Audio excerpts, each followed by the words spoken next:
Good morning बच्चों।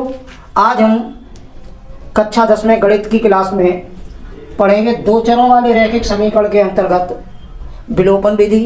जैसा कि बच्चों आपको बताया गया था कि दो चरों वाले रैखिक समीकरण में हल करने की जो बीजगणितीय विधियां हैं वो तीन आपकी हैं: प्रतिस्थापन विधि, विलोपन विधि और वज्रगुणन विधि। तो हम इससे पहले प्रतिस्थापन विधि विस्तार से पढ़ चुके हैं। आज हम चर्चा करेंगे विलोपन विधि पर। तो विलोपन विधि से संबंधित कुछ प्रश्न हैं वो हम आपको करके दिखाते हैं। जैसे कि आज विलोपन विधि पर आधारित पहला प्रश्न है।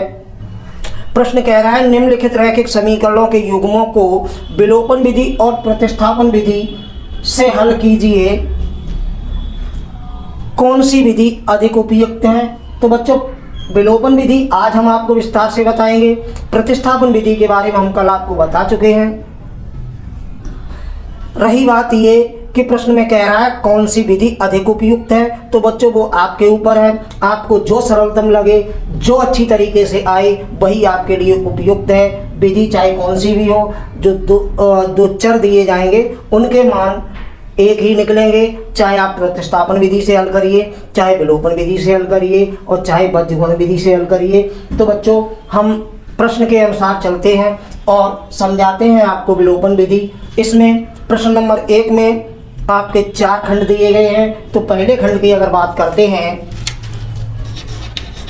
प्रश्न नंबर 1 के पहले भाग में पहला समीकरण है x + y = 5 और दूसरा है 2x - 3y = 4। तो बच्चों सबसे पहले यदि विलोपन विधि की बात आती है तो 3 बातें आपको याद रखनी है। नंबर 1 बात आपको कि हमें ये निश्चय करना है किस चर का विलोपन करना है। जब ये निश्चय हो जाए हमें इस चर का विलोपन करना है तो दूसरी बात उसके गुणांक समान हो और तीसरी बात चिन्ह विपरीत हो। तो हम इसी को लेके चलते हैं। अगर हम यहाँ x का विलोपन करना चाहेंगे बच्चों तो यहाँ x का गुणांक 2 है और यहाँ कुछ नहीं है तो 1 दिखाई देता है, तो इसके गुणांक समान होने चाहिए। और दूसरी बात चिन्ह विपरीत होने चाहिए। अगर y का हम विलोपन करते हैं तो y यहाँ अकेला है और यहाँ 3y है तो यहाँ 3 का गुणा होगा तब 3y होगा। और अगर x का करना चाहते हो तो x में 2 का गुणा करना पड़ेगा तब हमें 2x मिलेगा। तो हम यहाँ बच्चों अपनी तरफ से निश्चित करते हैं पहले हम y का विलोपन करेंगे क्योंकि चिन्ह उसके विपरीत हैं। तो y का विलोपन करने के लिए हम स्टार्ट करते हैं। समीकरण 1 इसे दे देते हैं और समीकरण 2 इसे दे देते हैं। बच्चों y का जब विलोपन करेंगे तो हम समीकरण 1 में 3 का गुणा करेंगे तो वही चीज हम लिखेंगे कि समीकरण। तो बच्चों हम जब ये निश्चय कर लिया हम y का विलोपन करेंगे तो y का विलोपन करने के लिए y के गुणांक समान करने के लिए समीकरण 1 में हम 3 का गुणा करेंगे। तो हम लिखते हैं समीकरण फर्स्ट में 3 का गुणा करके समीकरण फर्स्ट व सेकेंड से। तो बच्चों ध्यान रखना जब भी गुणा करना है तो जिस समीकरण में करना है उसके प्रत्येक पद में गुणा होगा, अधूरा नहीं होगा। तो यहाँ बात आती है समीकरण 1 में 3 का गुणा करने पर। तो समीकरण 1 में प्रत्येक पद में 3 का गुणा करेंगे तो जब x में करेंगे तो 3x हो जाएगा, प्लस y में करेंगे तो 3y हो जाएगा, बराबर 5 में करेंगे 5 तियां 15 हो जाएगा। इस प्रकार बच्चों समीकरण फर्स्ट में 3 का गुणा हो गया है। अब समीकरण सेकंड को हम ज्यों के त्यों उतार देते हैं क्योंकि हमने समीकरण सेकंड में कुछ परिवर्तन नहीं किया है, किसी का गुणा नहीं किया है।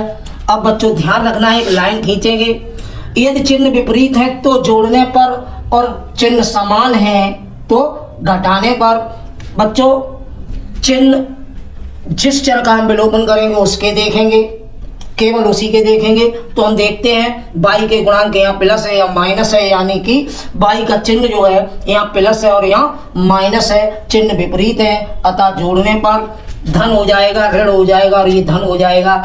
ये बच्चों कट जाएंगे आपके, ये जुड़ जाएंगे तो ये आपका 5x हो जाएगा और बराबर इधर भी जुड़ेंगे 19 होगा तो x बराबर 19/5 आ जाएगा। तो इस प्रकार बच्चों आपने देखा जब y का हमने विलोपन किया तो x का मान 19/5 आया है। इस x के मान को समीकरण 1 या 2 किसी में भी लगा देंगे। तो हम लिखते हैं x का मान समीकरण फर्स्ट में रखने पर। तो बच्चों समीकरण फर्स्ट में जब रखेंगे इसे, तो समीकरण फर्स्ट हमारा है x प्लस वाई बराबर 5, यानी कि x की जगह 19/5 और प्लस वाई बराबर 5। जो y का मान निकालेंगे बच्चों, तो हम ये y बराबर हो जाएगा 5 और 19 इधर प्लस का था, इधर जाएगा माइनस का, हो जाएगा 19/5। बच्चों इसे जब हम लघुत्तम लेके हल करेंगे तो 25 और माइनस 19, यानी कि y बराबर 25 में से 19 कम कर देंगे तो हमारा 25 में से 19 घटाने पर 6 शेष बचेगा, 6/5 हो जाएगा। इस प्रकार बच्चों आपके जो मान निकले हैं वो, अतः मान बराबर जो हमारा निकला है x का मान निकला है 19/5 और y का मान निकला है 6/5। ये तो बच्चों विलोपन विधि हो गई आपकी।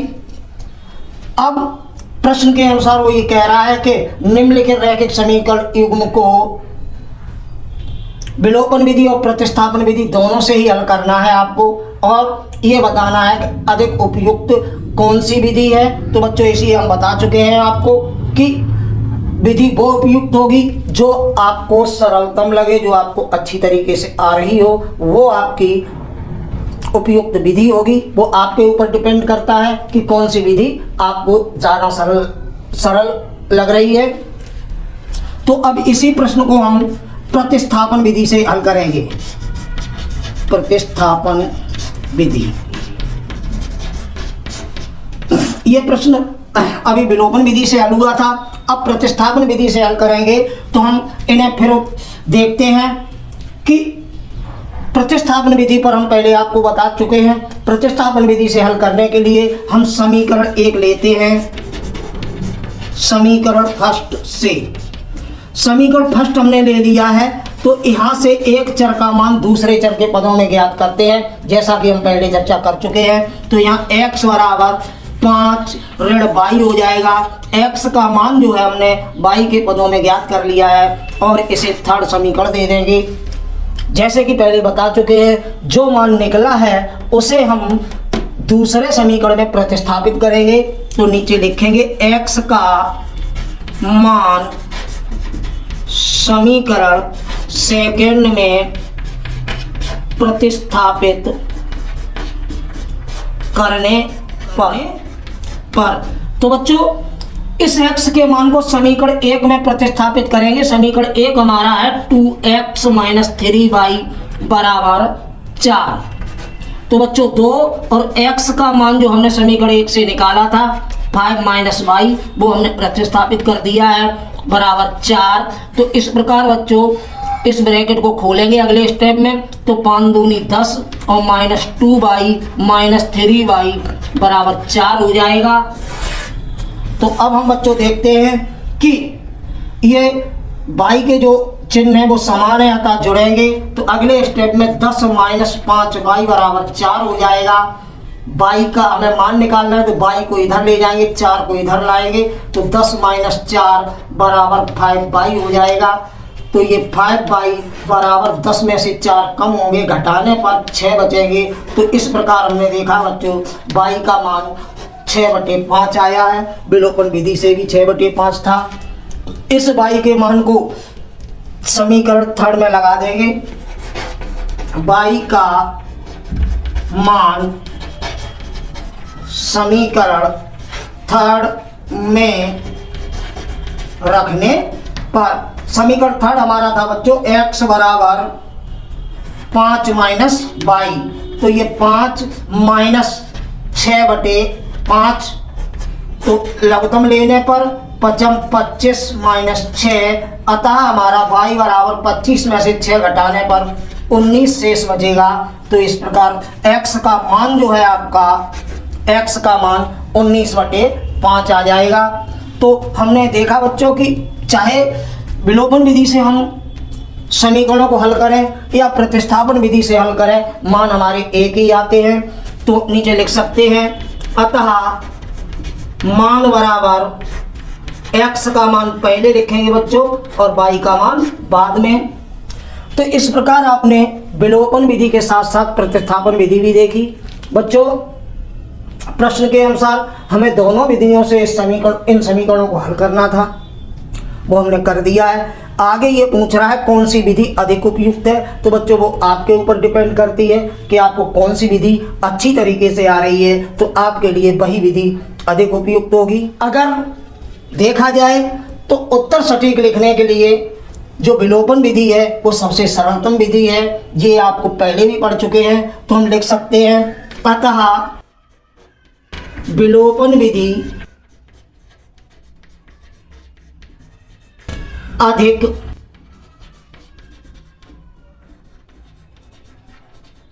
उपयुक्त है।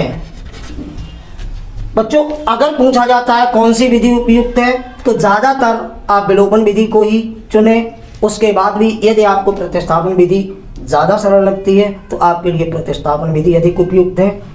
इस प्रकार आपने प्रश्न नंबर 1 का पहला भाग देखा। तो बच्चों, अब बात करते हैं प्रश्न नंबर 1 में दूसरे और तीसरे भाग की। एक्सरसाइज तौर पर आपके लिए है, इसे आप हल करेंगे इन दोनों को, दूसरे और तीसरे को। यदि कोई समस्या आती है तो हमें कमेंट करेंगे, हम उसका सॉल्यूशन अवश्य आपको भेजेंगे।